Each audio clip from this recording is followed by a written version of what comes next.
Hello, and welcome back into the portal. I'm Emma Ray. And I'm Andrew McKay. And we're back. Yeah. With a little bit of a year-end wrap-up. Right? We're sitting here on the couch and we're like, we almost forgot to release an episode. No. Nah. Well, we did have this one planned for you guys because we ended up getting a little bit busier over the holidays than we planned. Kind of, yeah. Yeah, but we have some really fun news, but we wanted to first just say happy holidays to everyone. We hope everybody had an amazing Christmas or whatever it was you were celebrating. Exactly. Like, that it was awesome. Lots of good drinks, I'm sure, just like us. Lots of good everything. I'm ready to start the new year with a health kick. Yep. We tried to kind of tonight, but it didn't really work. Nah, failed still. Yeah. Whatever. It's still 2018. That's right. Yeah, but anyways, we do have a little bit of a Patreon announcement. We have a new member on our crew. Yeah, absolutely. So we wanted to welcome Brian H. So thank you so much for joining our community, man. He's been a member of our group on Facebook for a long time. He's been a super active member of that community, and he's kind of chatting away. Yeah, made the leap and joined us on Patreon. So that kind of made that capped off the year. That was awesome. Yeah, so that was really exciting. Yeah. Thank you. So we've got some kind of just like year-end comments, I guess, before we let you guys listen to this latest episode. I don't even know. Like, we had some interesting things come up. Like, for example, Barack Obama's top movie of the year, which was an interesting thing Amber discovered. I really was impressed with this one. It was Annihilation. Weird. So, We had to mention it. It's highbrow because, it's Natalie Portman, but at the same time, these movies are a lot of the times pretty fringe, so I'm pretty impressed with Obama's choice on that one. Well, the first thing I said to you when you mentioned that to me was like, that's extremely ominous. Like, this guy knows things that we don't know. Like, why is that your favorite movie? Like, that's weird, man. Please tell me that's not going to be a real thing. I really hope that's not going to be a real thing. I just hope he liked it for the acting, maybe. I don't know. I think he probably likes the concept. I find that's the cool part to me. It's like Barack Obama is clearly interested in the paranormal, the bizarre. Oh, yeah. And I find that fascinating. That's How really could cool. you not be after being the U.S. president? Well, I guess so, right? You're looking at some pretty, some juicy, undisclosed documents and things. Exactly. And even some dark times as he's heading out of office, and, it's pretty ominous out there, and you never know. So anyway, that was kind of interesting and obviously ties into our Film Friday. For those of you who haven't listened to the Film Fridays, go check out the Annihilation episode. Yeah. But we had a couple other things here, too. Like, I mean, we're not going to get too far into this, but it's like, we didn't prep anything. We're just throwing these questions at each other like willy-nilly. What was your favorite episode we did this year? Oh, you're putting me on the spot? What? I can go first if you want. Yeah. Our favorite episodes of the year. I mean, Ogo Pogo. Really? Yeah, I'm You're going one of the Ogo Pogo. second one, eh? I don't know why. Maybe Cambyses though, which is weird because it's like I feel like the funnest episodes. I mean, they've all been super fun, but that handful right at the beginning when we first got going, every time I come back on iTunes, it always just like warms my heart, and it's like so cool to see that like Cambyses and Ogo Pogo are always there at the top. Yeah. That people are like going back and listening to those ones. They do. So I think that's really special and really cool. So yeah, that is really fun. I really like the beginning ones too, and everything that we've done since then has just grown and grown in my opinion. As far as honestly though, I think one of my favorites is the one that we are going to be re-releasing tonight because I have a special afixiation for World War II mysteries. yes, you do. And She really does, people. Nazis in particular. And I hate to say it, like it's a weird, morbid fascination. Not even. You're not alone. Yeah, I'm definitely not alone on this one. And we worked really hard on it. So We did. I feel like this is definitely justified and warranted because there's probably a lot of people that didn't have time to go on Patreon and check it out. That's right. So we actually have a little bit of a special announcement.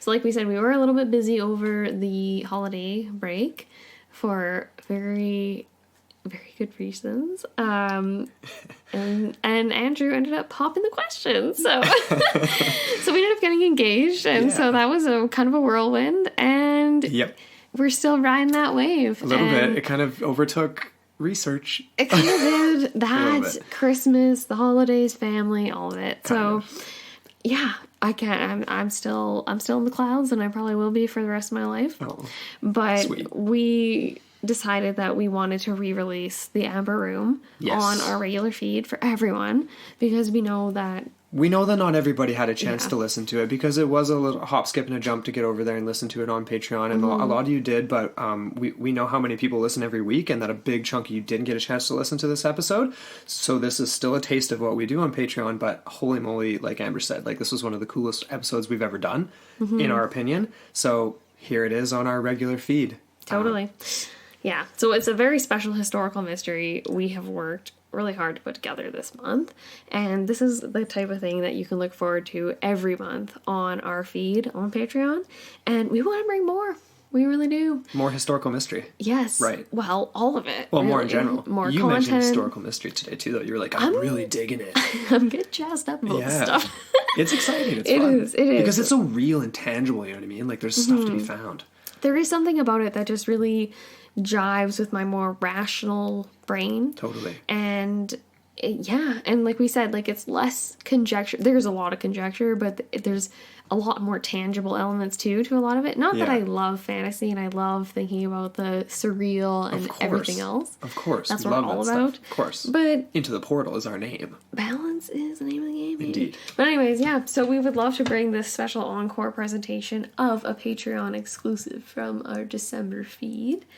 And is there anything else you want to say about this, Andrew? I think that's everything. I mean, Happy New Year, everyone, because Happy it New is going to Year. be New Year's Eve tomorrow, and we'll obviously announce it on our feeds and socials and stuff. But Happy New Year, everyone! Enjoy this episode, and we look forward to an epic 2019 for Into the Portal. Exactly. And thank you again to all of our new patrons this month, including Brian. And thank you to our producer, Charlene Ramler, Absolutely. of course. Yep. And to everyone listening right now. And thank you to everyone who came on our show this year. We had some guests. Oh, yeah. And we'll be doing lots of social media stuff in regards to that, but you all know who you are. And thank you so much for coming on the show.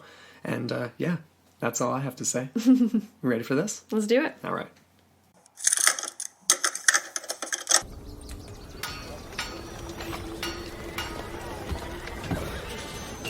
(1701). Across the heartland of Germany, the most skilled craftsmen of the nation are hard at work, sculpting the most elaborate masterpiece of amber the world had ever seen.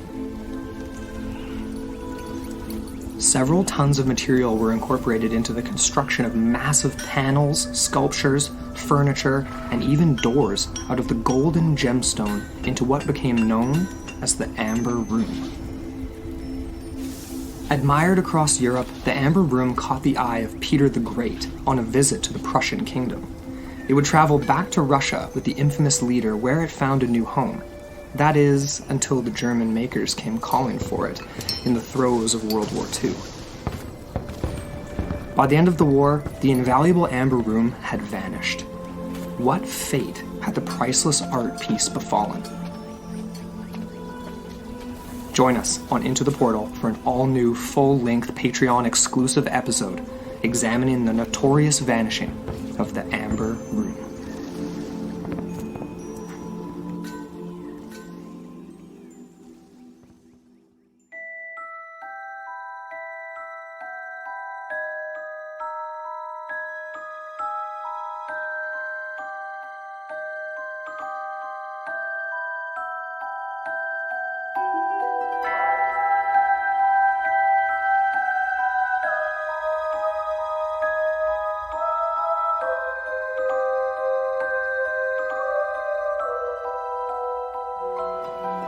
Hello, and welcome back into the portal. I'm Amber Ray, And I'm Andrew McKay. and we're back with another full-length Patreon exclusive for the month of December. Yes. And this month we're getting into a lot of history Yep. stemming from World War II, and it's a Nazi mystery we're exploring, guys. So Yeah. we're really excited to present this one to you. And what is it we are talking about exactly, Andrew? Okay, so today we are discussing the most expensive missing artifact lost during the Second World War, the missing Amber Room. So essentially, it is a complete chamber whose walls, ceilings, and the entire decor was carved from massive slabs of amber, and then other portions of it covered in gold leaf. So Very super extravagant. ornate, very extravagant, and just a priceless treasure. And this was first conceived by sculptor Andres Oh man, I'm struggling with European names lately. Andreas Schluter? Schluter? This was during the 17th century, of course, when Prussia was dominant, and he was a member of the Prussian court. So the amber room's creation involved casting of melted Baltic amber, and if I'm not mistaken, amber is prehistoric tree sap, correct?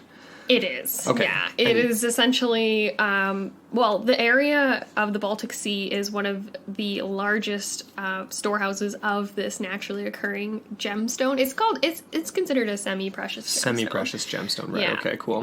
And, well, what's interesting is at the time, of course, this amber, this material, was a dozen times more valuable than gold itself, which is crazy. That is insane. So essentially, this was formed by using hundreds of pieces that were really small and interlaced together to form 46 wall panels, backed by sheets of gold and silver. And these panels were up to 12 feet tall. They were absolutely enormous. So you can kind of you can imagine how massive this room was. Huge. Huge, yeah. And it is still considered the single most amazing feat achieved that was ever carved in amber in modern history. Kind of the quintessential amber artifact. 590 square foot room that contained over, jeepers creepers, 13,000 pounds or 6 tons of amber. Wow. Yeah. Crazy. And of course, all of this vanished during the Second World War. Yeah, so it's a very incredible feat, artistic feat, just engineering feat, right? Like, how do you... This is almost like... Amber is one of the more brittle gemstones or semi-precious items. materials, Yes, I guess you could consider it. One thing I did want to point out about this is the fact that I am not an expert at manufacturing amber, carving amber, but we got two different sort of descriptions here where I think it was a combination of involving like casting melted amber and then also carving it. Okay. And the art of carving amber was something that was it wasn't widespread, but it was more popular during the Middle Ages, the Renaissance, up to the 1800s, so during the time of, the Prussian Empire and all that kind of stuff, but has since been lost in the 20th century. So Yeah. it's very interesting. This was considered the 8th wonder of the world. Wow. Yeah. It's amazing. It is incredible. And if you go and just Google pictures, you're just almost like blinded by how stunning and how ornate it is. Yeah. It's kind of crazy to think that this is all actually amber. Yeah. There's so many different shades, so many different like colors, textures, all this stuff, and it's all just, it's amazing. How do you feel about your name being Amber in this episode? I've always really liked that part of my name. It's so funny. I used to joke and be like, oh yeah, I'm just fossilized tree sap.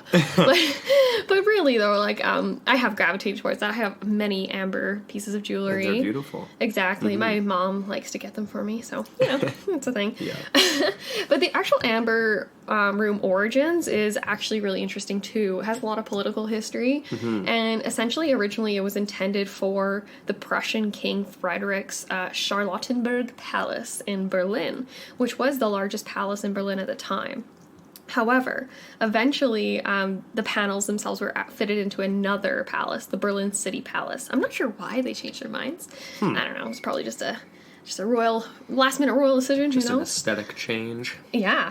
And so it's interesting though, because the amber room wouldn't remain in Prussia for very long.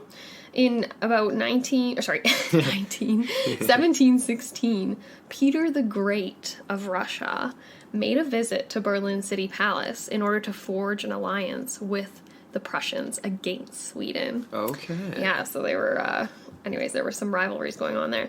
And so recognizing the importance of the visit, King Frederick's son actually presented Peter the Great with the amber room as a gesture of goodwill after he had commented on how stunning it was, and he was fairly enamored with the piece. Wow, okay. Exactly. So he gifted it to him, trying to ensure the success of a Prussian-Russian alliance, although it would be anything but peaceful in the end, and there's quite a bloody history there, but we're not going to go into that right now. Not today. No. So essentially today, all of these panels put together, all of the furniture that was carved, like there is amazing amounts of amber in this room, and it's estimated to be worth approximately $250 million. Or sorry, not $250 million. Actually, yeah, $250 million. $250 million. Actually, that makes sense. 250 million euros, 224 million pounds. That makes sense. Yeah. Okay. Some of these, I mean, obviously currencies are fluctuating constantly. Very so true. who's to say? But we're working roughly within the range of $250 million. $250 million, not a million.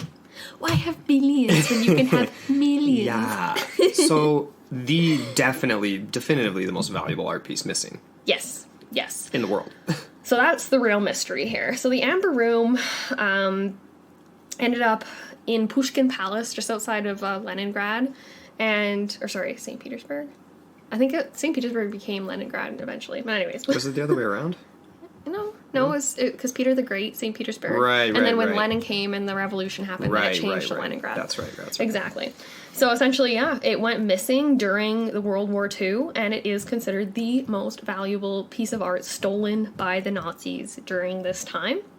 And it was successfully lifted from the Pushkin Palace outside of, Leningrad or, St. Petersburg. Wow. That's the confusing part. We're going to get into, there's obviously an evolution of names in the area, and we're just, we're going to get through it. Yeah, there's lots of names, lots of, place names and people's names. So, we'll try to massage our way through it and make sure it's clear. We'll make it a colorful story. Mm-hmm. Anyways, so the actual story of the theft. This is quite fascinating. Yeah. So everyone knows that in June of 1941, Hitler invaded Russia. And the Nazis started to commence a meticulously planned operation to seize anything that represented German craftsmanship or art, and particularly from the 18th century onward, because that was I don't even know what they would call it, the Great Formation period of what Germany would be. Right. However, so all of this was happening long before World War II broke out. And curators, cultural and art experts were sent out to map and document all treasures considered to be of German origins, so that they could eventually steal it back during the war. And this was starting in the early 30s, I guess, eh? 1933 was the day, or the year of this actual policy. It was an official policy. They reenacted it from the First World War, actually. And it was known as Kunstschutz. Okay. Kunstschutz. And this is just the German concept or principle of preserving cultural heritage and artworks during armed conflict. So during World War I, this was actually used quite legitimately to preserve many works of art. So all the forces, the Axis forces? Yep. Yeah, the Axis forces, they banded together. So Italy sent a lot of art to Germany for safekeeping, and same with all their other allies. So again, the Nazis were very manipulative and decided to just reinstate this as a very honorable ambition of the German state. Right. Even if what they were taking wasn't even of German. Well, that's just it, because the Amber Room was of German creation, but it was gifted. So it's not theirs. It's not of German creation. It is of German creation. It's just not of German ownership. It's not their property anymore. It's the property of Russia. Right. And I suppose, but it's still before the formation of modern Germany, though. So it's Germanic descent, I guess you can say. Exactly. But it's not Germany. No. So it wasn't gifted from Germany. But Germany definitely, they as part of their sort of cultural mythos and their nationalist sort of ideas. Feel that it's... Exactly. And it was... I actually wasn't able to confirm this, but I believe that many pieces of the Amber Room were actually initially manufactured in Königsberg, where it ended up during World War II. Very interesting. But anyways, So under the initiative of Hermann Göring, he enacted these specialized military units that were dispersed all throughout Germany and beyond into the states that they were invading in the effort of Kunstschutz. I'm not saying that right. I'm sorry. Whatever. We're not German. We're not German, but I love saying German words. Yeah, we need Josh. Shout out to Josh Heinitz. Josh, he's going to be speaking... He's in Japan, but he speaks German. So well, maybe he'll be speaking Japan by the time he gets home. He will be. Definitely, he can speak Japanese now. I know he can. Can he? I think so. Oh, Yeah. that's awesome. He's picking it up. Anyways, shout out to Josh. But once the invasion of Russia occurred in 1941, this was just like a scramble for Soviet curators, and they were in a race to hide all their valuable known artifacts in Siberia. So a lot of trains were shipping stuff eastward, Right. but the Amber Room presented a problem. Because it was the most ornate chamber ever carved. The panels themselves were extremely brittle. Yeah. And it was much too fragile to move. And so under the suggestion of head curator Anatoly Kushimov, who will come up again in this story, Okay. the museum curators together used their cigarette papers to sort of paper over the amber, protect it from cracking, and then they used wool, so like cotton wool taken from literally the cushions, anything they had around, because they were scrambling. They used cushions, they used newspaper, I believe, and then they wallpapered over top of the amber to try to disguise it as another room. However, Didn't work out. no, the efforts were futile, unfortunately, because the Nazis had this meticulous plan. They had sent out art experts years before, right? So they knew exactly where it was. Yeah.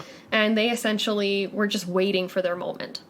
And so a mere 2 months after the invasion of Russia, the Germans had already surrounded St. Petersburg, and they had a very specific goal in mind. They wanted the Amber Room. Yeah. So they knew exactly where to look. And despite the disguise, they were very successful. They actually dismantled it in 36 hours. That's so fast. I know. So It's considering kind of... the size, like, Right? I know. Like, it's almost 600 square feet. So that's impressive. And just the fact that the Soviets were so... I don't even know. I think maybe they were just cautious because they didn't want to be responsible for any destruction. But at this point, the Germans were like, screw that. There might have been some damage when they removed it, but they were able to successfully reconstruct it at Königsberg Castle. right. Yeah. So essentially, they ripped out all the panels, packed them away in 26 boxes, and shipped them to a secret location in Königsberg, which became the center for all of these representations of German high culture and art. Right. Yeah. Really so interesting. that's Königsberg Castle, which is located in it's central Germany, but it's south central. So that was the last known location of the Amber Room. The last known location. That's so interesting. I remember from one of those documentaries we watched too, like when they actually went to take the Amber Room and disassemble it, that they were so well informed, their spies and all this kind of stuff, like they knew which room it was. Like they maybe had a couple, like they said something along the lines of like there was a bunch of different rooms and they literally had it before they even entered the building. They knew it was one of two in one area of like the wing or whatever. I know. And so it's like it was, regardless if it was Papered over or not. They but knew, you yeah. would think, though, that they might have fallen for the idea that if the Soviets had been clever enough to paper it over, and then over top of that paper make it look as if something had been ripped off the walls already, right. so that there was like evidence of damage as if Yeah. the Amber Room had been dismantled, Absolutely. they would have been more successful with this. Yeah. But there's not a conspiracy theory, but there's an alternative theory that actually goes back to this very moment, but we won't get to that till the very end. Okay. Yeah.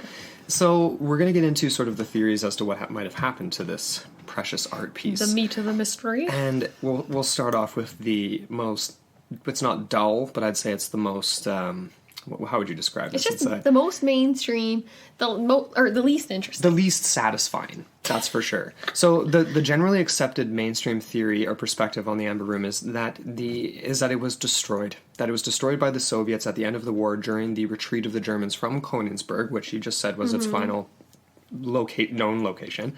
And, of course, the Soviets spared no ammunition on entering the city. This was like a gnarly offensive. And the Allied bombers swept through the city for days, so there was an air offensive as well as ground offensive. And by the time the Red Army had actually arrived, the entire city was already basically on fire. Much of it was destroyed.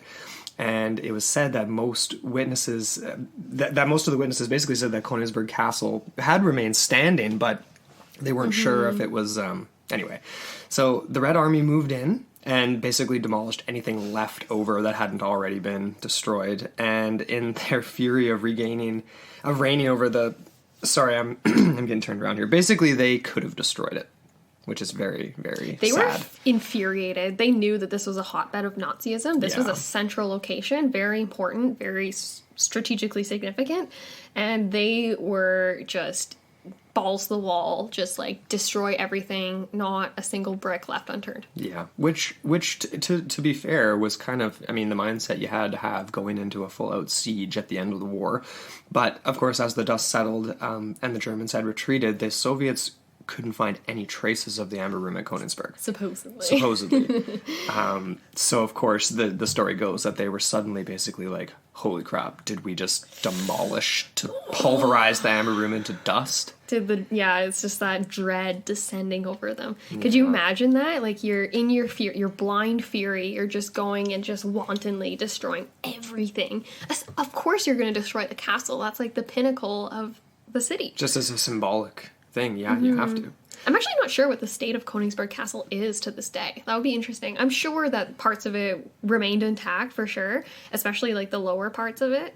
And we will get into a little bit more of that, but essentially this main generally accepted idea was that by the time the Red Army arrived at Königsberg Castle, it was standing. There was damage, and there was actually damage from the year before. There was like air raids in 1944 in August.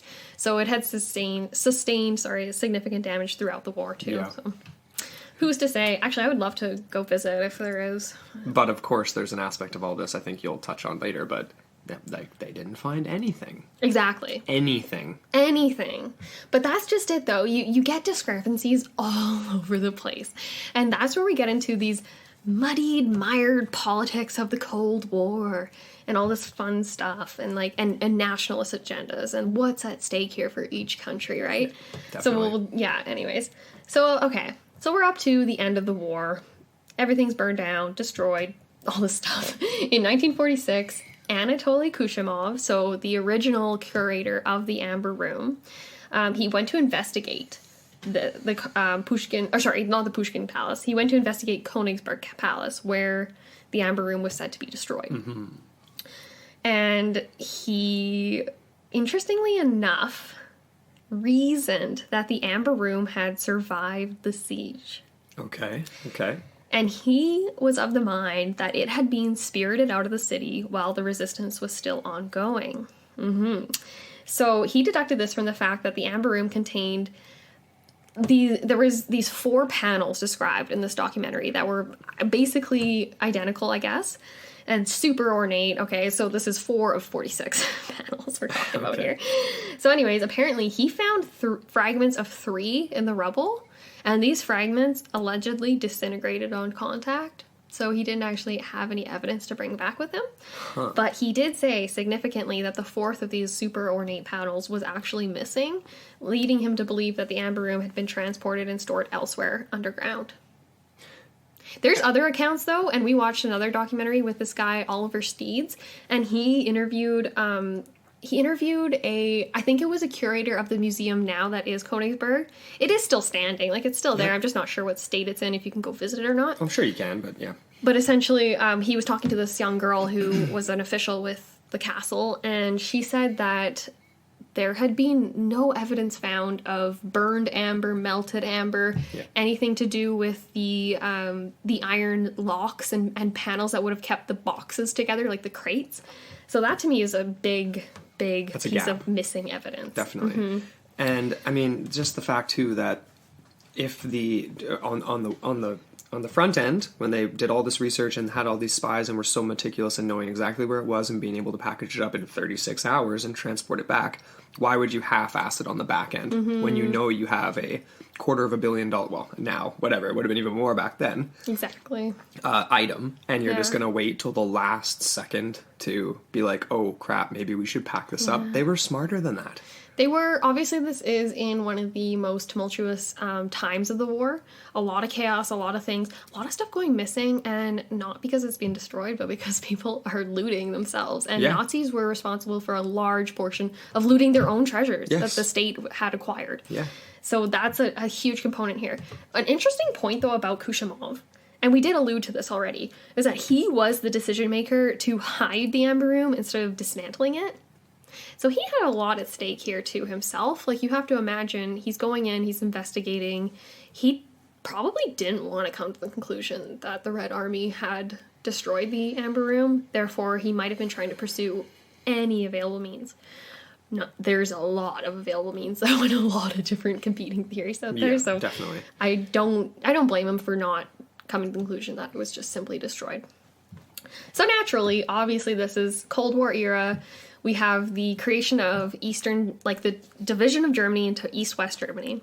We have the creation of the Stasi, which was the East German secret police. Yeah. And then we have the investigation of the KGB as well. So these are two competing investigations, even though they're technically all Soviets, or not Soviets, but they're all technically communists. Communist, yeah. And they were supposed to be working together, right? They're supposed to be cooperative, but not really. But of course, that's not how, yeah. So essentially, these investigations went on for the next 30 years separately, highly secretive. Yeah. They were competing, they weren't cooperating. And each wanted the glory of finding the Amber Room. So this obviously resulted in a super strange, awkward, tense relationship formed between the two agencies. Mm-hmm. And it seemed as if each one was just trying to one-up the other the entire time. That's definitely how they made it seem in the in the articles we looked at. It really did. And it's interesting. Yeah, but there was points of cooperation, I would say. So it's not as if it was completely points of cooperation because you're shooting for the same end, but they wanted to be the ones to find it, the Stasi and or the KGB. Totally.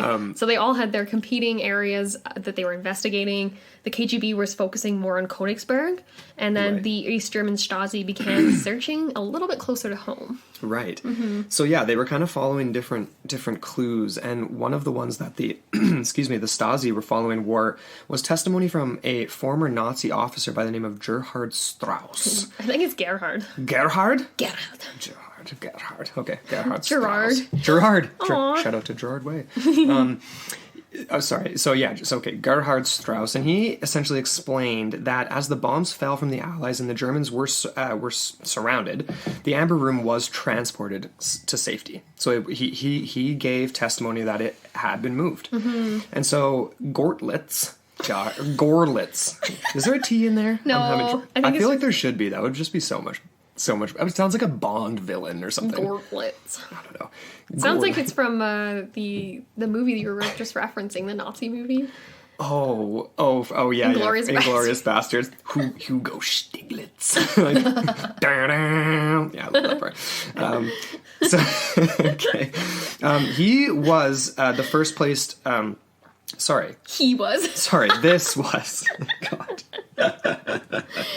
This was the first place that was searched based on Strauss's evidence. But, of course, nothing ended up being turned up. And the Stasi were at a dead end. Now, did you actually put down here They spent a lot of money on this, didn't they? They did, and it will come up again because there was a lot of different places they searched. Okay, so this was an unprecedented move for a secret police agency. In 1958, the Stasi went public with their plea for help and basically an appeal to any citizens for information regarding the missing Amber Room.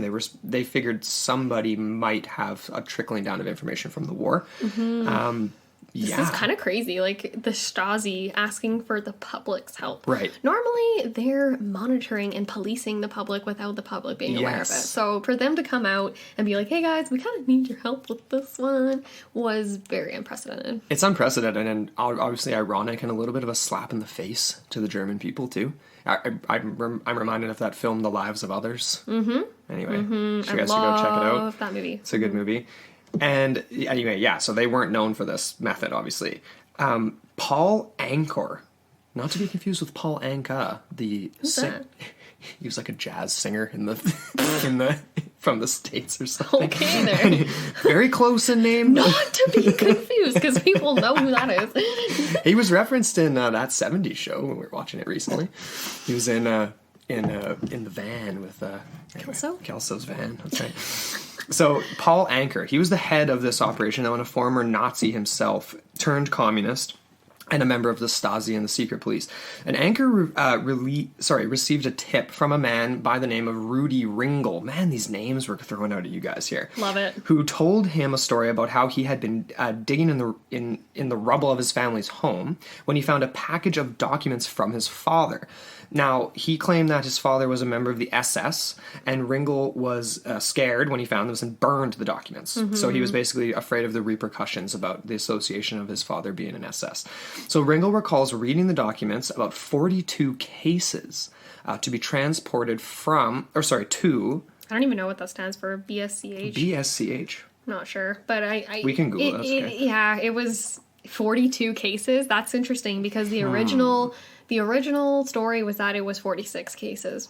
So that's an important discrepancy there. Yeah, for short. That makes... Okay, interesting. And so they were ordered to be evacuated, and the evidence of the deed had been carried out were in these letters, supposedly. Right. So, but of course, okay. So he had evidence to suggest that these had been spirited away to a town called Langford, and he kind of led them on a wild goose chase. Yeah. So Langfeld or Langford? Langfeld. I okay. guess, yeah. But of course, nothing was found. So, yeah. I mean, what do you make of that? What do you make of this? Well, the Rudy Ringel's story is a complete fabrication in the end, we learn. So again, another stupid dead end for the Shazi. I think they were just plagued by a lot of these. So it ended up that he literally, Rudy Ringel was nothing but a wounded postman, or his father was, I can't remember which was the case. And there was no such thing as the forged documents he was alluding to. And what do you think his motivation was, though? I think he was just one of those people that kind of wanted the limelight for a few minutes. He was just a little cuckoo for Cocoa Puffs? I think so. Either that or he was genuinely delusional about what he had seen. Because at the time he was quite young, I believe. Like, he was in his early 20s, maybe. Okay. And so, like, he had these supposed memories, and he was traumatized by the fact that he had found out his father was a Nazi. I don't know. To me, it seems like a complete fantasy.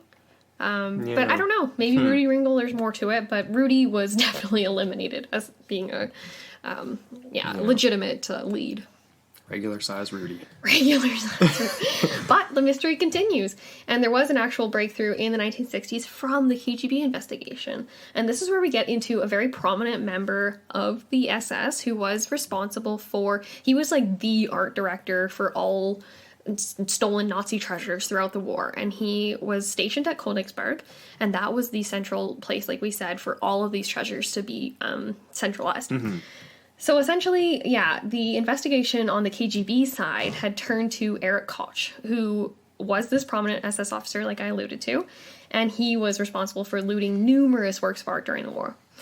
And he was also responsible for the reconstruction of the Amber Room in Königsberg Castle. And that was on display from 1942 to 1944 when they decided to pack it back up again once things started to get a little shifty. Yeah. So he had been caught in, I believe it was 1944, late 44, early 45, by the Russian officials. And he had been interrogated for years and years and years. One of the few really prominent SS officers that had actually been captured alive and didn't kill himself. So after years of interrogation, he actually had confessed that he ordered the Amber Room to be packed up and evacuated. However, by the time he had done this, it wasn't possible because they were surrounded on all sides. And so it had actually been buried in a church underneath Königsberg. And I can't remember the exact name of the church, but the investigation went there. They had to actually negotiate with the church officials because obviously it's kind of sacred grounds. But they ended up excavating and didn't find anything. And so is the intention there? Sorry to interrupt you, but I guess is the intention there to think that maybe a church will be spared during a siege? Perhaps. But again, it's just another wild goose chase, unless they just didn't look in the right place. Right. But you would think there would be evidence, because this is the 1960s, so it's been a couple decades. You would think that there might be more evidence to suggest something had been, messed with, the ground, or maybe evidence of a tunnel being built. Some sort of indication of something being buried. But nothing really was found, and I honestly think that was just another goose chase that Koch was sending them off on.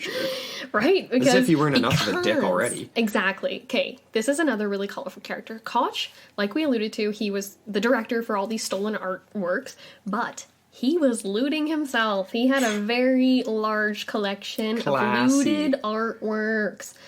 And his record of such was actually uncovered. I can't remember which side. I think it was the KGB uncovered it. And so these were all like missing still. And Wow. so there's a lot of mystery surrounding this. I don't think that Koch's looted treasures have actually been uncovered to this day. So they're left to be found. Exactly. But the evidence had kind of taken them south. And this was towards a valley known as the Esk Valley. And this is where they began searching a lot of different mines in the area. It was huge. There was massive areas to cover. It started costing the taxpayers hundreds of thousands of dollars. In the end, I think it was $500,000. So that's where we get into that whole thing. Yeah. Back in the day, that's a pretty penny. It was really, yeah. And like this guy Anchor that was in charge of the investigation, he, could you just imagine being this guy? It's just dead end after dead end. And here you are, like, he's part of the Stasi, right? So this was one of the examples of them working together, like the KGB and the Stasi. And Stasi was not used to failure. Like they were choked. They were pissed about all of this. Like it was making them look bad. And as the decades progressed, it was just getting worse. So essentially, yeah, they ended up narrowing the search to this one mine. They excavated the shit out of it. Like it was a deep mine, and only to find evidence of, I believe it was a Soviet newspaper and cigarette butts that had been placed there after the war. So I think it was like dated to 1945 or 46, which means that the Soviets had already actually investigated that area years before and found nothing. Yeah. Or found something and removed it. Or whatever. Well, that's just it too. Like, there's a lot of different conspiracies, but to be fair to the Stasi and the KGB, they're not treasure hunting agencies, right? Like, it's so funny. Like you say, they're not used to failure, but it's also they weren't used to treasure hunts either. Like they weren't. Very true. That wasn't really their. They were for surveilling humans. Exactly. They were used to getting answers by just sheer physical torture of their people and just getting it that way. But the thing is, a lot of the secrets of the Amber Room might have been buried. They might have gone to the grave with prominent Nazi people that knew stuff. Yeah. Yeah. Was that just out of spite, never would have said anything and just taken it to their grave? Just like, just classic Nazi. Oh, exactly. Yeah. So anyways, after this whole flop of an investigation, which is the only thing we can call it, really. Really, yeah. There was not really much that came about. So we get to the fall of the Berlin Wall, the dissolution of the Soviet Union, and yeah, there was not a lot going on. But significantly, okay, we need to get back to this whole idea that there was a severe lack of evidence at Königsberg. Yeah. In my mind, yeah, like, what's that phrase you always say, Andrew? Evidence of absence is an absence of evidence, or what? Or is the other way around? Absence of evidence is an evidence of absence. Okay. That can kind of apply to this, I guess. Absolutely. Absolutely. Because this works perfectly for this scenario, because obviously an absence of evidence at the site actually leans to the fact that it was there and it was moved. Exactly. Because it was recorded to have been set up there for years on display and then packed back up. And interestingly, okay, so the idea that there was no traces of amber found at the site is bothersome to me. Definitely. Significantly, too, there were gold, copper, tin, and silver artifacts all found at the site of Königsberg Castle in the Knight's Hall, where supposedly the Amber Room was displayed. And they were all intact. Like, they hadn't, like, burned or anything. So there's no way. And the other thing, too, okay, we're talking about 6 tons of amber here. I was just going to say the weight again, too. Yeah. Yeah. Oh, that's a lot. That's massive. And I know that amber doesn't melt really that well. Like, if you get it at enough, like, at a hot enough temperature, it actually just turns to kind of like coal. So it doesn't actually turn into sap, which is weird, right? Because it originally came in a sap form, so people would think that it would just melt almost. But now like it's honey. like petrified sap, though, so it's changed form. Totally. So it's solidified, it's hardened, prone to cracking, prone to burning. I actually have a quote later on, just like how it actually burns. Right. So yeah, 6 tons, 13,000 pounds. You think there's going to be like a couple grams of amber left to be found? Yes. The melting point of amber is actually 400 degrees Fahrenheit. That's still pretty hot. So it doesn't simply evaporate. There would be burnt/melted amber left, like charred remnants. There would have been charred remnants of the cases, like the like I said, like the brass and iron components on the cases themselves. So again, this has been brought up by many investigators, including this guy named Ollie or Oliver Steeds. Steeds. I don't know why I say Steeds. Steeds. Yeah, there's no H in there. Steeds. Just any time it's like we're talking about German stuff. It's just Stiglitz and Steeds. Steiner. Steiner. But anyways, he had this show. I think it's just called Mystery Investigator or like History Solved or something. And he went to investigate the Amber Room mystery. And he went to the site of Königsberg Castle. Like I said, alluded to earlier, he did talk to a curator there that is now a museum, I guess. And she said that there was literally no evidence found. So the story that Kushimov had found fragments that disintegrated to dust could have happened, but it could not have happened too. Like there's no evidence to suggest either way. But anyways. It almost makes me feel like, you know how you said that, like he may have said that because he wanted to believe that it was still out there, but also maybe he said that to like, because it seems like a lot of people involved in these investigations are not only confused on the pathways they're down, but possibly leaving breadcrumbs down false trails, right? Yeah. And obviously that could be one of them. Like that just sounds like one of them. It sounds like something he would have said just to be like, oh, it must have been moved, like, and maybe over there. Why don't you go look over there? I'll go look over here. You know what I mean? Kind of thing. Oh, yeah. Like, okay, so you think that Kushimov could have led the KGB down a different road while he was trying to investigate? The one thing that I always come back to with Kushimov, he is a complicated bird because of his implication and involvement before the Amber Room was actually thefted from the as the Pushkin curator Castle. and all that, yeah. Exactly. So like his involvement and his attempt to sort of preserve himself maybe to a certain degree. Yeah, like your reputation. Yeah, a little bit. And then maybe perhaps he was just so heartbroken about the whole thing. He just couldn't bear the idea that it had been destroyed. Wonder, hey? I don't know. But anyways, yeah. So this guy, Ollie Steeds, is... Steeds? I'm just going to keep doing it. Just call him that. I'm slipping an S in there. Or an H. There it is. It's in there now. You need the Steeds. SCH. Steeds. Okay. Put her in. There you go. We're anyways, just changing people's names now. just to confuse everyone even more. Okay, we're changing it back. It's Steeds. Okay, it's Steeds. All right, so Steeds started off at Kuchma. He started off at Königsberg Castle. Oh, okay, we're good. Okay.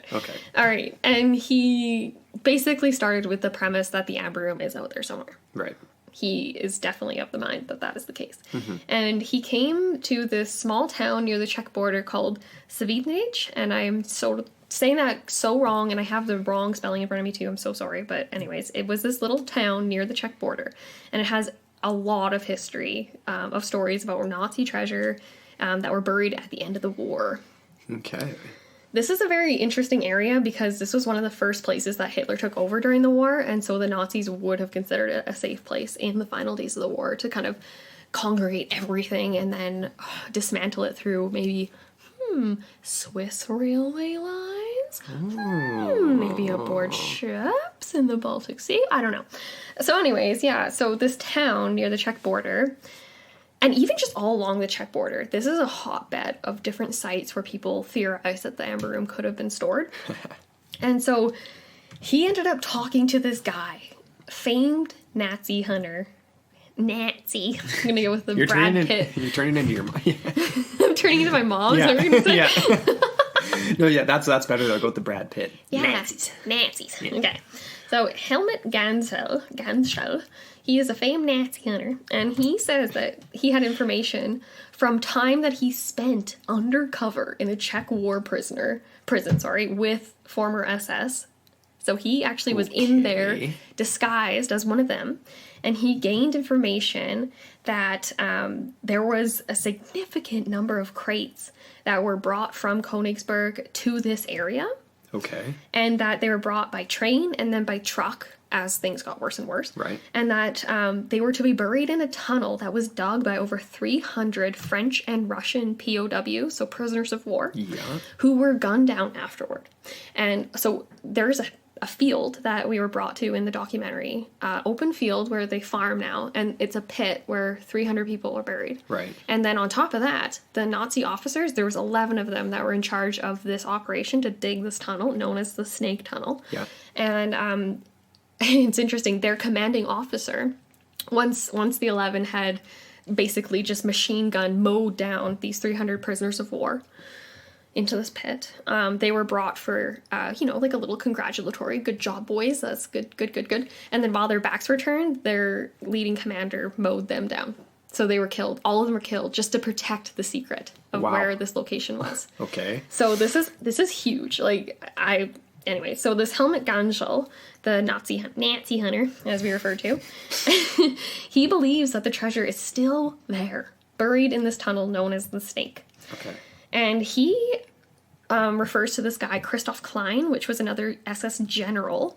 And he was the one that was kind of the basis of this information, this lead. And basically, Helmut Ganschel, he pursued this, and he has radar images that seem to show a massive pit in the middle of this field. And he believes that this is the entrance to the Snake Tunnel. And interestingly, too, right beside this site, there's a field that was actually used as an emergency airfield during the war. So there was actually another story involved in this where there was several crates brought by plane, and then buried along with the rest of them. Wow. Yeah. So interestingly, he can't... Due to political issues and just red tape and everything, Ganschel hasn't been able to excavate. And I believe it is because it's on Czech territory, and the Czechs don't want to give anything back to the Russians. They think it's too sensitive. They don't want to uncover all this stuff, and they just want it to stay buried. Yeah, leave the past in the past. But it's like, if it's buried, then I don't even know. It's so funny. It's like to say, it's like implying that they know something's there, but at the same time saying that they don't know anything's there. It's too sensitive. They've literally said it's too sensitive. It's like it's too sensitive, but no one gets to see it. Mm-hmm. Right? Like nobody gets to see it. Mm-hmm. I feel like is it too sensitive because of purely, like, I don't even know, like just, like financial reasons, like going into the past, like reparations wise? That's just it. Like, they don't want to be they're not big fans of the Russians. They don't want to cooperate with them. They don't want to give anything back to them. And they just don't really want to be involved, seemingly. That's like their official stance. Fair enough. I mean... they're like, screw all you. We were effed over enough during the war. We don't want to be more so now. Definitely. I don't know how they would be really now, but anyways, maybe there was some sort of implications on the Czech side of things. Yeah. Who knows? The Czech Republic has gone through some rough times in European history. Yeah. For sure. Definitely. Now they're the Republic. I'm reminded of my least favorite author, but I still respect him, and Kafka. That was pre the formation of the Czech Republic, right? Yeah. Anyway. Yeah. He's just such a Debbie Downer, man. That was when Prague was like, it was like a country and a city in itself. It was like a state. Yeah, a city-state. Just smoke some weed or something, Kafka. Come on, pal. I don't know if it would have done him any good. But anyways. Maybe, yeah. So this Ollie guy, Ollie Steeds. All right. Ollie Steeds. Okay, so he investigates this line of thought further, and he uncovers another operation happening in the same area on the other side of the border. So we've got a Czech operation going on, and we've got a German operation going on, and they're butting heads, and there's a lot of politics going on. People are upset, man. Yeah. And people on the Czech side are upset that former SS officers are actually involved in the German effort to recover this, and they're also upset that the Germans have agreed to gift back anything they find to Russia. So there's a lot of politics going on in this. But essentially, the search takes Ollie and his crew to a small town near the Czech border, so this is on the German side, and it's named Deutschendorf. I don't even know how to say that, but anyways. Deutschendorf. Deutschendorf, yeah. So this was a town that was the site of a lot of mining operations. So predominantly copper, a little bit of silver, that type of thing. And these have been going on since the 16th century. And he talked to this guy named Hans Peter Hoysten. I don't even know how to say that. But essentially, he is the mayor of this Czech town. And since the dissolution of the Soviet Union, he has been involved in the recovery of the Amber Room and other consequent treasures that might have been buried in the hills along this area.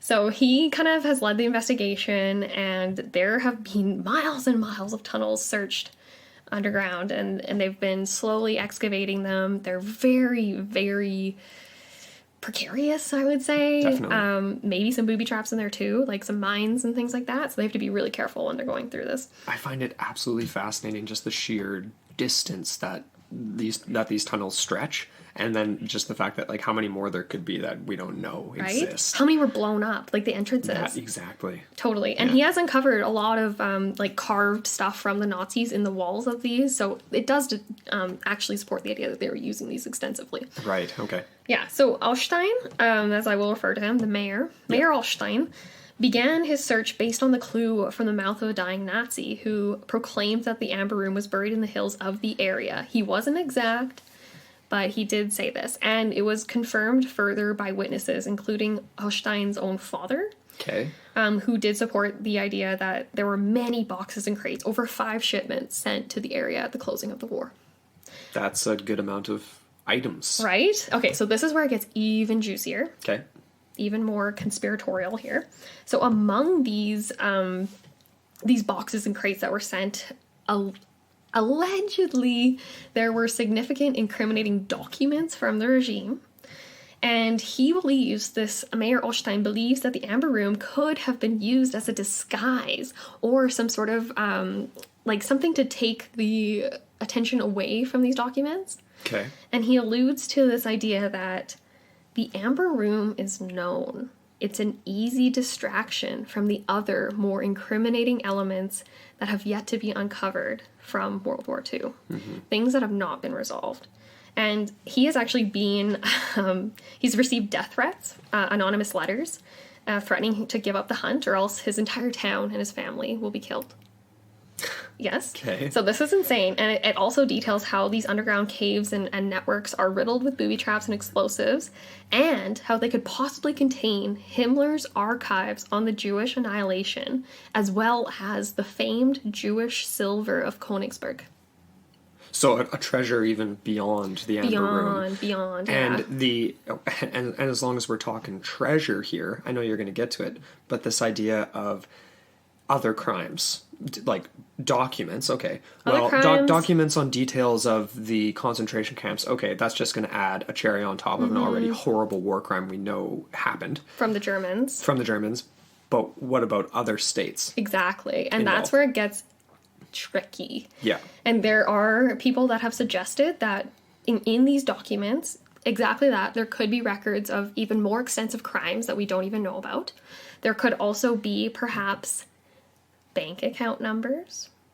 There was a suggestion that perhaps the Amber Room had been essentially carted off and is actually sitting in a Swiss bank account Like right in a deposit exactly safe. Exactly. Yeah, and that the secret and the access codes and everything have just gone to the grave with whoever was responsible. Yeah. This, I mean, I just wanted to say like that. Yeah. That definitely like. It makes sense that somebody in modern times would be receiving death threats and things like that for something like this. It does seem sort of fishy on the one hand that anything like this would still exist. Although if during the 40s, during the end of the war, like in the last ditch effort to be like, oh crap, we need to hide this stuff, and then it's in this very obscure underground booby trapped area. Well, the Swiss can't very well just hoof their way into Czech or wherever to go find it.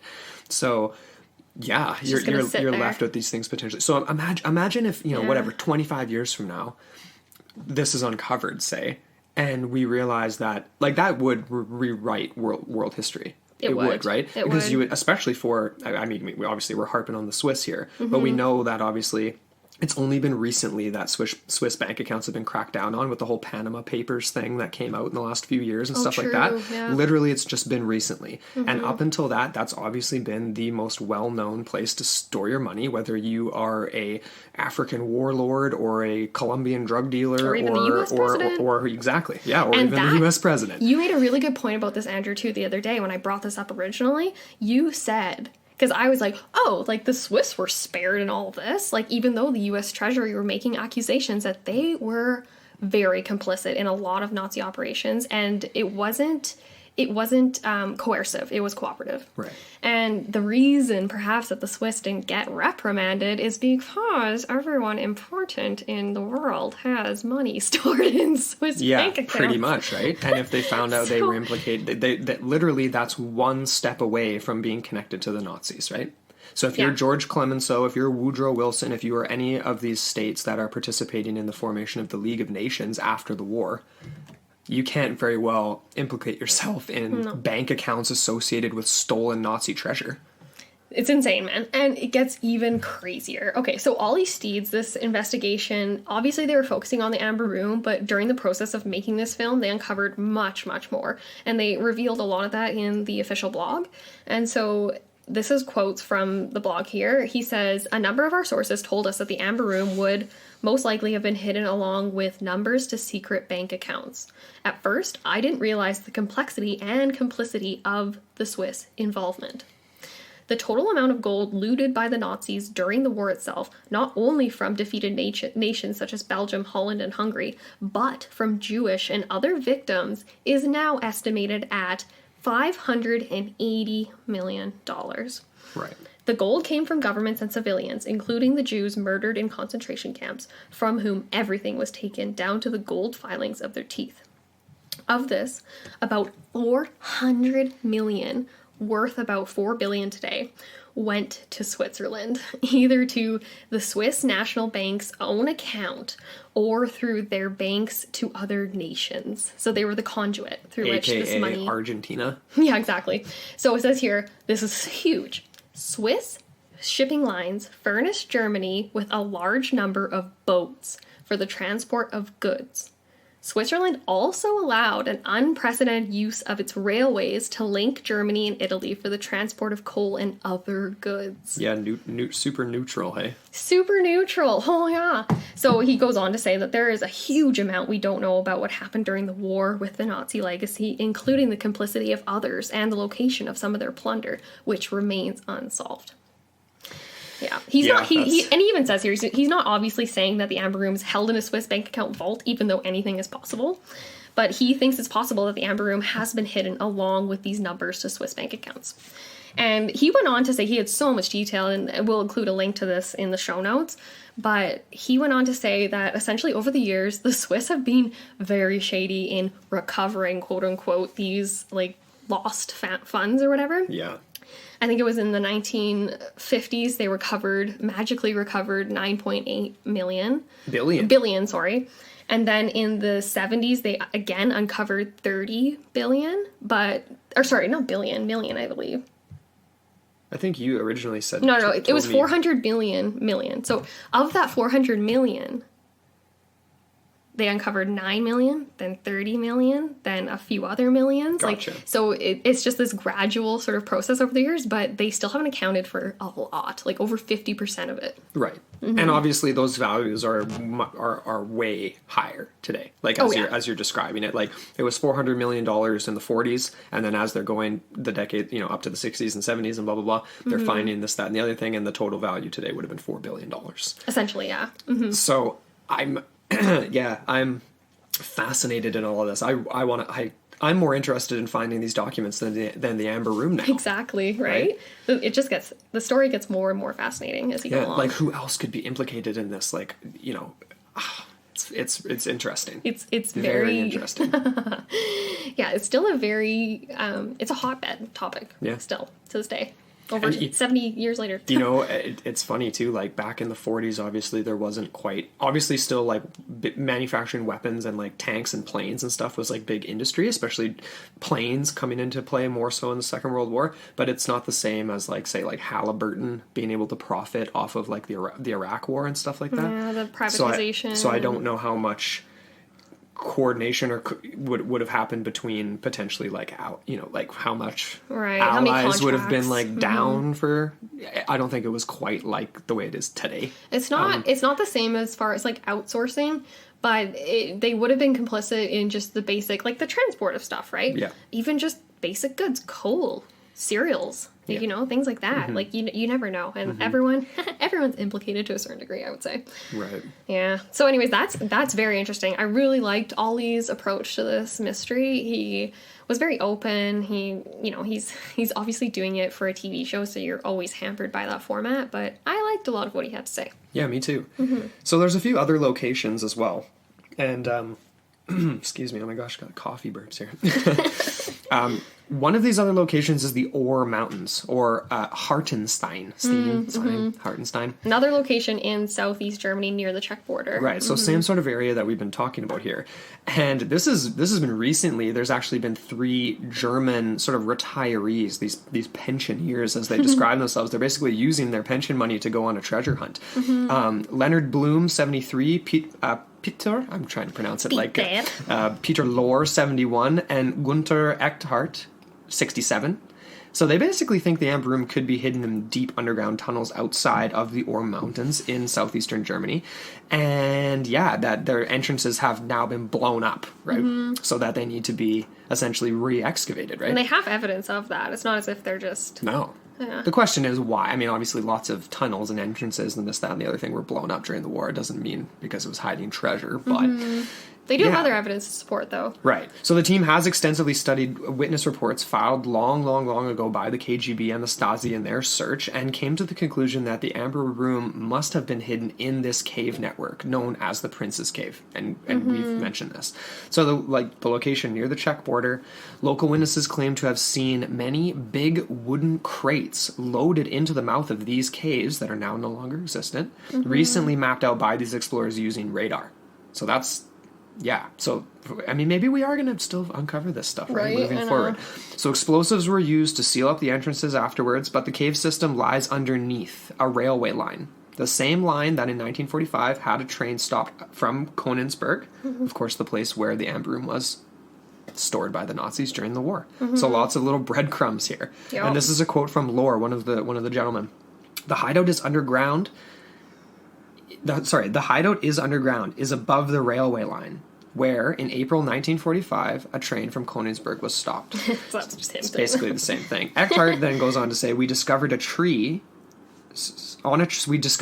a tree traces where steel ropes were used to haul up crates. That's kind of interesting. Yeah. And then I thought this was really neat. They used dowsing measurements to reveal the system of tunnels beneath the cave. That's cool. And we've touched on dowsing before. I can't remember which episode it was. Oh, but, many episodes, yeah. They're really cool. Yeah, so dowsing obviously is just a technique to find water underground. Right. But that isn't to say that you couldn't find other things like spaces, like hollowed out spaces underground too. So I'm assuming that's why they were using it. And this is super, super recent. So, we're going to keep up on this. The team is seeking further funding to excavate the tunnel system. This is just as of last year. Yeah. 2017. So. Oh, it'll be 2 years from now and a little better. Pretty crazy. But yeah, so they haven't really gone too far because of their lack of funds and probably because of red tape, I would say, official red tape. Definitely. But it's just okay. We should just get into more so the politics of it, even though we have kind of touched on this a little bit. Yeah. Because obviously this debate is super, super fresh. It's super ongoing. And a lot of the times, the Amber Room has been used as a political pawn, sorry. That's a mouthful. A political pawn. and it has been used as a way to sort of stoke the fires of controversy, either intentionally or unintentionally. Like we talked about the Czechs getting all flared up about this stuff, and everyone's getting upset. Not just getting upset. It seems that the Cold War is not over. No. And neither is the Second World War. just recently. The Second World War is still ongoing. It's still going. Well, according to that Japanese guy, it's still. Oh, yeah, that's right. Well, I mean, he's come around now, I think. Yeah, but, well, I think he's dead. Well, he would be dead by now, yeah. Yeah. But anyways, just recently, I don't have the year in front of me here, but the Amber Room was mentioned in negotiations between Germany and Russia on the recovery of stolen art objects. This is still a hot topic. They're still trying to, because of the politics haven't neutralized. It's been over 70 years and it still is going on. But at the same time, it's that's not that long. We were talking about this before we recorded. We're like, this actually didn't happen that long ago. And you were like, wow, my mom, when was your mom born? 1955. It's that's not that long after the war ended. It's actually not. It's crazy kind of to crazy to think. I know, right? And it's so funny because there's so many competing theories as to where this room could have gone. All the amber in it. Yes. But there are many skeptics that believe that this whole narrative of a secret Nazi hiding place is simply a way for the Russians to create an alternative narrative and a possibility to negate their involvement in the destruction and the Red Army's destruction of this amber room. Right. So to preserve some sense of nationalistic pride, they're perhaps coming up with all these things, which I honestly, really though, do you think they're going to spend like millions of dollars on this stuff? Anyway, it is debated. So in this sort of more critical alternative viewpoint, there are people who believe that Kuchumov, the original art curator that made the decision to leave the amber room where it was in the Pushkin Palace, they believe that he is mostly responsible for this cover-up narrative, to hide the fact that the Russians destroyed the Amber Room. Okay. It's all good? Yeah. Oh. Yeah. So allegedly, there are notes in Kuchumov's investigation journal about an interview with this resident named Paul Feyerabend, who was there at the time of the offensive. And this Feyerabend asserts that he was aware that the Amber Room had been dismantled and packed away into the Knights Hall of Königsberg Castle. And he was actually there, and he was hiding there during the bombings and the offensive and stuff. And he related how by April 9th, he had actually hung a white flag of surrender outside the Knights Hall where he was still hiding. Really? And this was a quote from him. He says, "At 11:30 p.m. that night on April 9th, a Russian colonel came. When I told him everything and gave statements, he ordered the evacuation of the castle. At 12:30 a.m. the next day, when I left, my restaurant was occupied by artillery regiments of the Red Army. The cellar and the Knights Hall were not damaged at all. However, after I came back from Elbing, where he had been in a hospital, I guess he got hurt, he heard from the castle director that the Knights Hall and the restaurant had been burned down." End quote. Okay. So he believes that the Amber Room had been destroyed during this as well. So, yeah. So is Kuchumov trying to create an alternative narrative to exclude this sort of interview from the record and sort of create this alternative sort of idea that it survived? Yeah. What do you think? I mean, I'm leaning that way. But, okay. But at the same time, though, this still just ties into like what we've mentioned over and over and over again. It's like it's 6 tons of amber. Like you're gonna find something. You would think, yeah. Like if you're looking that hard to find traces of Amber Room, you are gonna find something. Yeah. Burnt. So interestingly here, according to this Telegraph article, and according to this British book called The Amber Room that had recently been published by Catherine Scott Clark and Adrian Levy, apparently Kuchumov had suppressed a previous secret investigation that uncovered the charred remains of cases and copper hinges at Königsberg Castle that came from doors taken from the Pushkin at the same time as the Amber Room. Huh. And it's thought that Kuchumov was keen to propagate the myth of the missing treasure to divert attention from his failure as curator to save it from the Nazis. So it's his own personal whatever. Yeah. What do you think of that? I'm not buying that. Again, actually, yeah. Like, what about this idea that there was copper hinges? Why would they be using copper for hinges? Wouldn't it be iron? That doesn't make much sense to me. Not really. So I'm not sure. Apparently these authors did try and do an extensive investigation, which was ridiculed by Russian authorities. They were called amateurs. Yeah. They were called like all sorts of names. Essentially, they were outraged. Russian officials were outraged, objected to all these interpretations, countering that Kuchumov never accused the Red Army of being responsible for such carelessness, and he never once voiced either written or orally this opinion. So they're kind of saying, like, but would you say that, right? If you were Kuchumov, you would not accuse the Red Army of...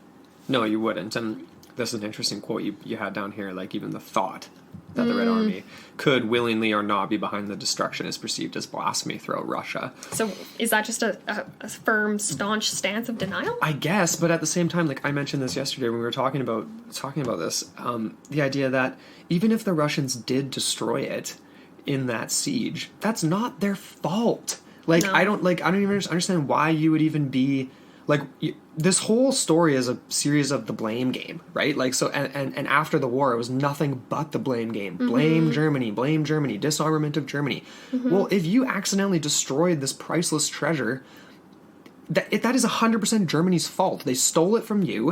They reset it up in a precarious location and then didn't bother to take it apart and move it when they were under siege. You're not going to stop and say, "Oh, we're close to ending the war, but we're not going to take over Königsberg because we might destroy a piece of art." This is the world war that you're trying to win here. Exactly. So I don't really get that mindset of it being like blasphemy, the idea, because wouldn't they just blame the Germans? Wouldn't they just say, you guys stole it and you guys destroyed it because you left it in the wide open, right? And it's interesting you bring up the blame game, because the Germans, in this particular conception of what happened in the Amber Room, they actually would blame the Allies because they were the ones doing the bombings.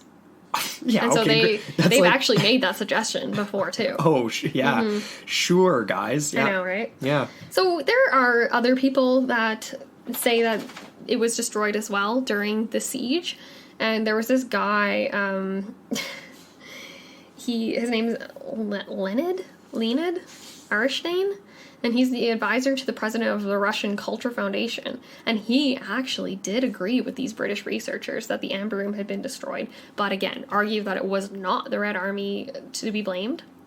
Okay. And at the time, this Arnstein guy, he was an infantry platoon commander, and he had visited Königsberg Castle on the evening of April 8th, 1945, before the fires began.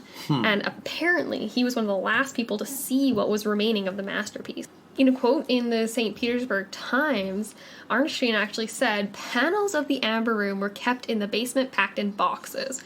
Fires at Königsberg started before the storm of the city as a result of massive bombings by the American and British aviation." So if the question of who responsible arises, it would be more appropriate to accuse the Allied Air Forces. So this guy was actually 19 years old at the time of the siege. He entered the castle that fateful April day with his sergeant, and basically he described how he was too young to understand what he was seeing and doing, but he saw pieces of the panels, and he saw a mirror that was lined with amber on the walls of the Knight's Hall still. So not all of it had been packed away, apparently. Just some of it, all Yeah. right. And there was a caretaker left on the grounds, and Arnstein asked him what these treasures were, because he didn't know, and he was so young. And the custodian replied that the rest of the Amber Room was located in the basement of the building, and he even offered to show him where it was. But Arnstein declined for whatever reason. He didn't say why. I know. And then years later in the paper, he saw this mystery. Like, I don't know if this is when the Stasi was like pleading for help with the public to kind of come forward. But he kind of put the two and two together at that point. But he never came forward with his information, which is weird. That's fishy. Right? I know. I don't like that. But then there's another alternative idea here that it could have been destroyed in August 1944. Which is weird, right? So this was from the amberroom.org. And I guess there was another assault that happened on the city. Maybe some bombs went over. Okay. Königsberg Castle was allegedly, it was damaged heavily. Okay. I saw an image of it. It looked quite destroyed. But essentially there was this woman named Mrs. Am, and she was a history teacher from Berlin and an eyewitness, apparently. And she was working with this guy who was a curator for the Amber Room in Königsberg. And essentially, after this bombing had happened, she asked him what happened to the Amber Room, and quietly he just said it had been destroyed.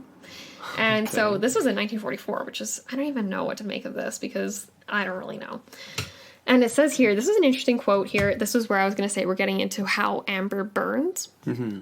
So this Dr. Rode, he was like the renowned amber expert in the field at the time, and he was working with the Nazis. He wasn't a Nazi himself, but he was in the effort. And essentially he says, amber is gasoline, quote unquote. So the resin burns with large flames already at a low temperature and leaves only coal. It would never leave a honey-like substance, as reported by this woman, Mrs. Am, who said that she was brought down to the basement and saw this oozing goo honey-like substance that was coming in between these boards, like wooden boards. So weird, right? Almost like a resin, I guess. But or maybe a fake. Or maybe a fake, yeah, because it was Dr. Rode, apparently, that told her that it had been destroyed. So maybe there was another alternative thing already in play saying that, okay, we've already spirited away the Amber Room Right. long before the siege of April 1945. Yeah. And that there may have been, exactly that.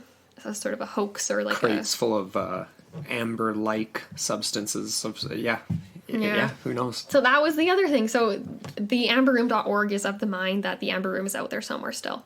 And that this Mrs. Om was lying, or that Dr. Rode was lying to her about it. Very interesting. So another juicy tidbit. Definitely.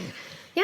Huh. So we're getting to the end here. Mm-hmm. There's so many different places that this Amber Room could be.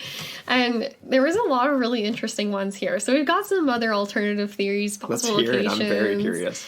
I already told you one, this idea that there was this guy named George Stein, and he was a strawberry farmer, and he allegedly stumbled onto the radio transmission that detailed the final movements of the Amber Room. I don't know how he did this. It's kind of weird.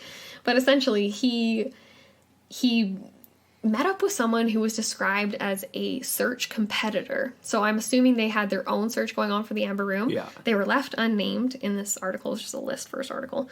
But essentially, he went to meet him in the Borovia Mountains.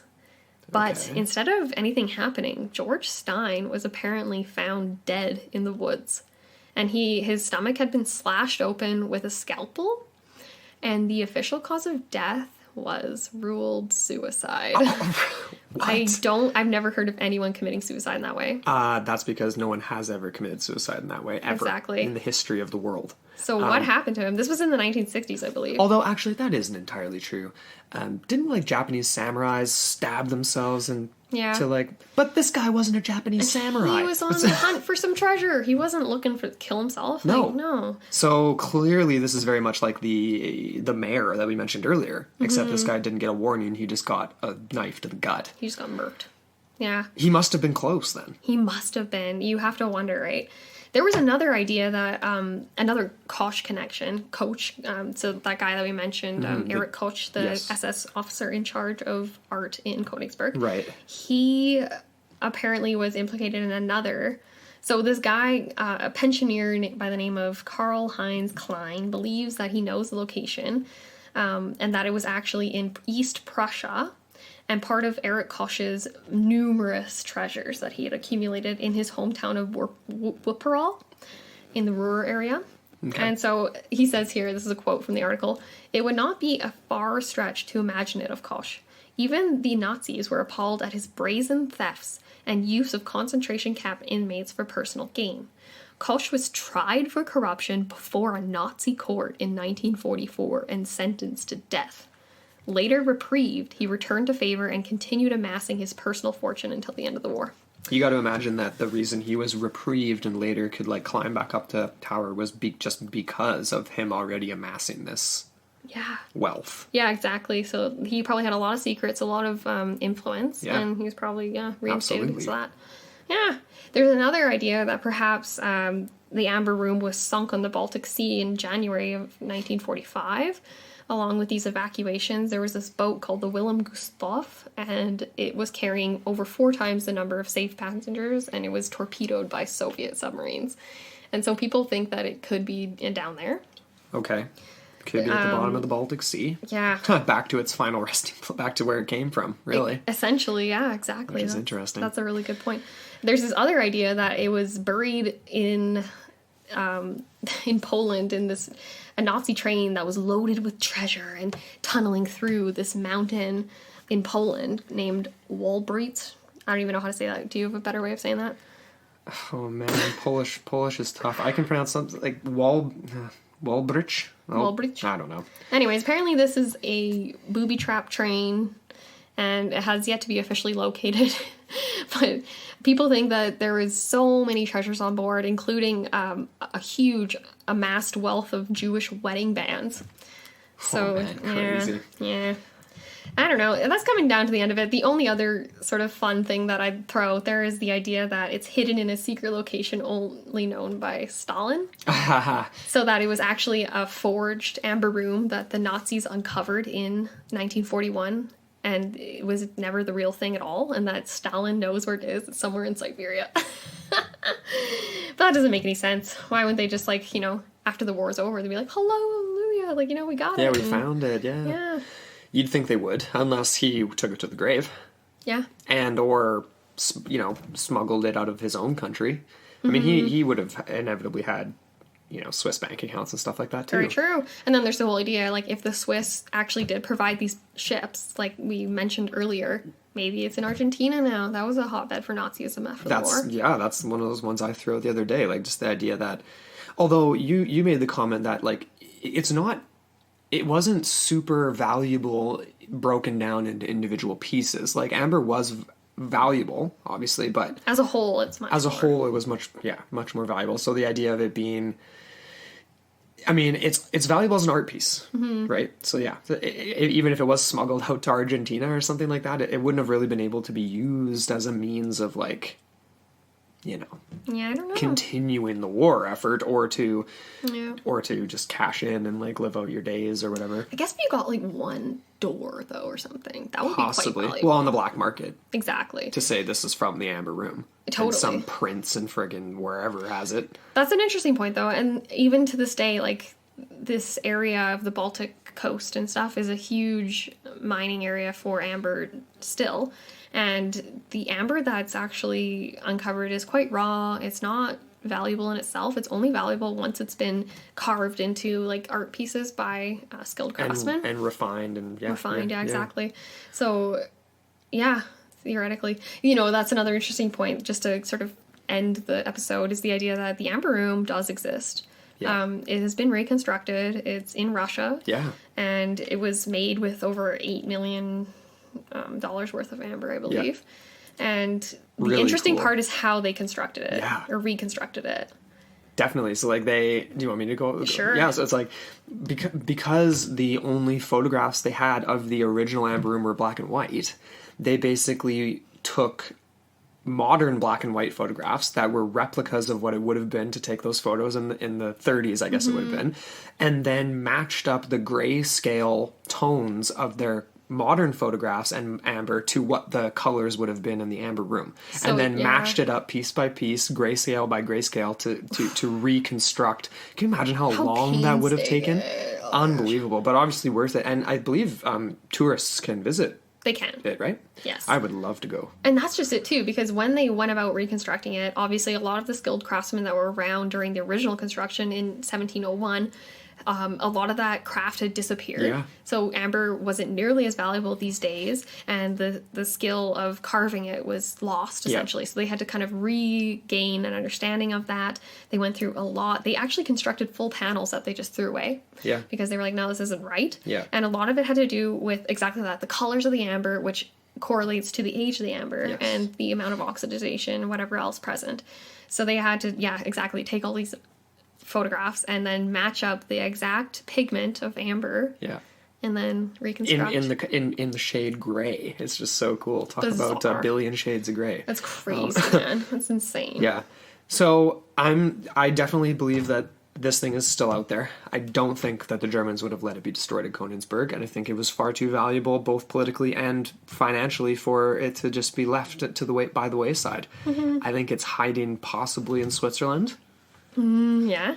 Yeah. Like it's in a Swiss bank account? Yeah, because they would never be able to release it. Mm-hmm. And every year that ticks by, it's less and less likely that it will ever be released. Yeah. And eventually it will, Eventually. if it is there. Yeah. Or cash, that's straight up Nazi plunder. Could you imagine Right? if we Like- get like a World War III, and this time Switzerland isn't spared? Because a lot of people will point to the idea that Switzerland was helping the Nazis because they didn't want to get invaded themselves. But then on the alternative side of that, they were continuing to cooperate even as the Germans were retreating. So there's that. to Because kind there of was counteract. financial gain. Exactly. And I mean, you can't- but imagine this though. Like, imagine if we get this World War III, and then what if the Swiss aren't spared? What if their territory is actually taken over? What if people begin to raid these Swiss banks and get an Find idea artifacts of and all the things. treasures that are in You there? never know. You never know. Until that happens. Yeah, of course, World War III is just going to be nukes and we're all Well, toast true, in 2 true. seconds anyway, and then it's not really even worth it. Yeah. Yeah, but anyways, if it didn't come to that, then Yeah. what's your conclusions on this though? So you think it's out there? I think it's out there. in, yeah? I feel like, I mean, I want it to be in a cave somewhere, right? Like I want it to be treasure to be found, like in a tunnel. And I believe, I mean, it's super like, I mean, the Germans did leave behind booby traps and stuff like that. So like it makes sense. And even to this day, like even like submarines and people searching for sunken treasure will find, you know, untouched, you know, submerged explosives and stuff from the war. And I don't know. I think it's hidden underground somewhere and or in a Swiss bank account. I do like to Vault. stick to the idea that I like this comparison, this analogy that Nazis were a lot like rats. And rats have nests, and they have nests everywhere. And I believe, and rats are crafty, man. They plan ahead. And I believe that if the Nazis had planned ahead that far, so in 1933, they'd already established this program. They already knew that they were going to be invading Russia at one point or another. Yeah. So who's to say that they wouldn't have had an overall exit strategy as well? Very true. I don't know. Very true. I love this mystery. This was a fun one. We want to know what you guys think. What is the most plausible? Yeah, so leave a comment here on Patreon. There's an area below where you guys can leave comments, and all of our patrons, feel free to email us too. That too. Message us. Absolutely. We might even have a discussion thread on our Facebook forum group. Yeah, that'd be cool. That would be really fun. And to everyone else listening, because this is obviously a free preview until the new year. Yep. Thank you so much for joining us here on Patreon and checking out our Min Lights mini episode and the Lost Amber Room full length episode. We hope you've enjoyed them. And we're just happy that you're on our Patreon site and you can check things out. So Totally. if you feel like you want to contribute, that's awesome. And we're just stoked you guys listen to the episodes. Thank you. Yeah. We appreciate you all. Is there anything else you want to say before we finish up? I believe that's it. All right. You can always find us on our socials, of course. Into the Portal mailbox at gmail.com. Yeah. Into Portal 1 on Twitter. Into the Portal podcast on Instagram. And, of course, our lovely Facebook group. So come join us. Absolutely. All right, guys. Until next time.